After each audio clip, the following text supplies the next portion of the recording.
Well, I want to thank you all, and we had I thought, very momentous day in terms of what was learned and what they've conceded. They conceded two major points that were they were right in doing it. I don't think they had much of a choice, but they're very, very big, very powerful points. And I think we're doing very well. I think it's very unfair when a political opponent, is prosecuted by the DOJ, by Biden's DOJ. So they're losing in every poll. They're losing in almost every demographic. Numbers came out today that are really very mind-boggling if you happen to be Joe Biden. And I think they feel this is the way they're going to try and win. And that's not the way it goes. That'll be bedlam in the country. It's a very bad thing. It's a very bad precedent. As we said, it's the opening of a Pandora's box, and it's a very sad thing that's happened with this whole situation. When they talk about threat to democracy, that's your real threat to democracy. And I feel that as a president, you have to have immunity. Very simple. And if you don't, as an example, if this case were lost on immunity, and I did nothing wrong, absolutely nothing wrong, I'm working for the country.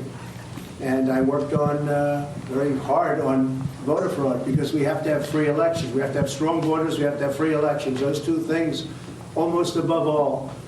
And we found tremendous voter fraud. We have a list of it. We have some findings if you want it. The press doesn't like reporting it, but we found tremendous voter fraud, determinative voter fraud. But we worked on that. That's what I was doing. And they were talking about after. Well, nothing has to do with after I left. It was during the time. And that was what they really focused on today during the appeal. And they concede that, and everybody concedes that. And if it's during the time, you have absolute immunity. So we'll see how it all works out. We have a great argument. We have an argument with, they conceded two major points today. In fact, I think it's probably a concession. You have to ask the lawyers, Todd, if you'd like to talk about it.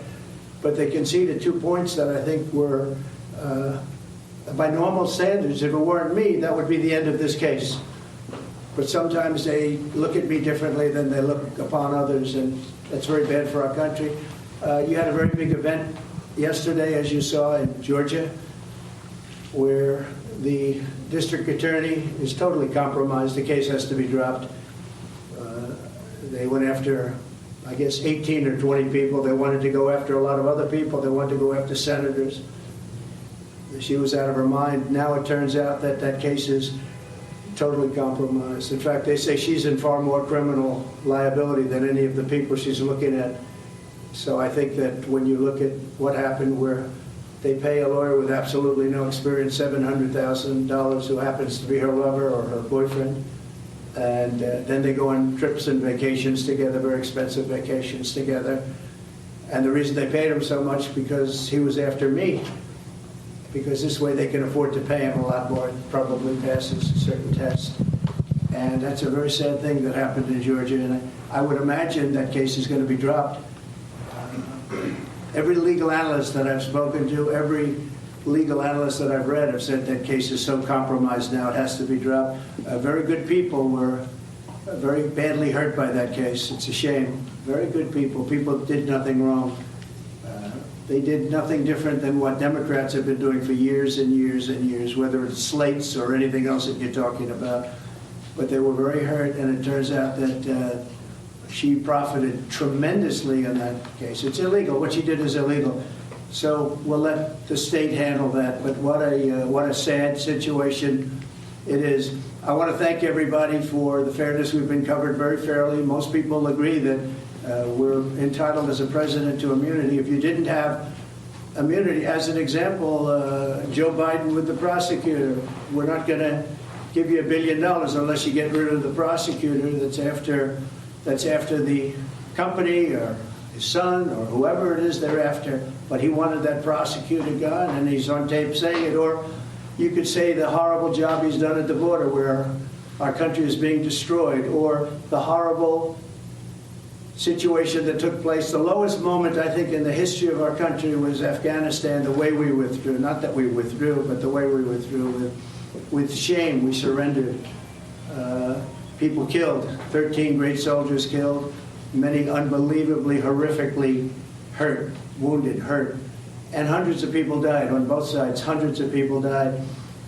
He could be prosecuted for that. So you can't have a president without immunity. You have to have, as a president, you have to be able to do your job.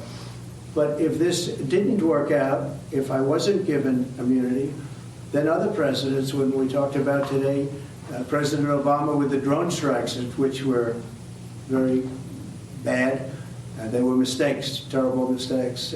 You can't put you really can't put a president in that position. So I think most people understand it, and we feel very confident that eventually, hopefully at this level, but eventually we win. A president has to have immunity. And the other thing is, I did nothing wrong. We did nothing wrong. The investigation of the election, which was a rigged election, everybody knows it. And just if you just look at, they didn't use state legislatures, and they didn't.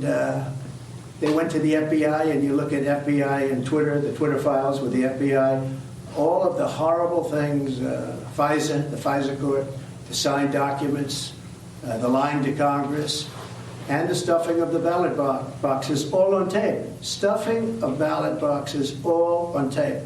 Government tape.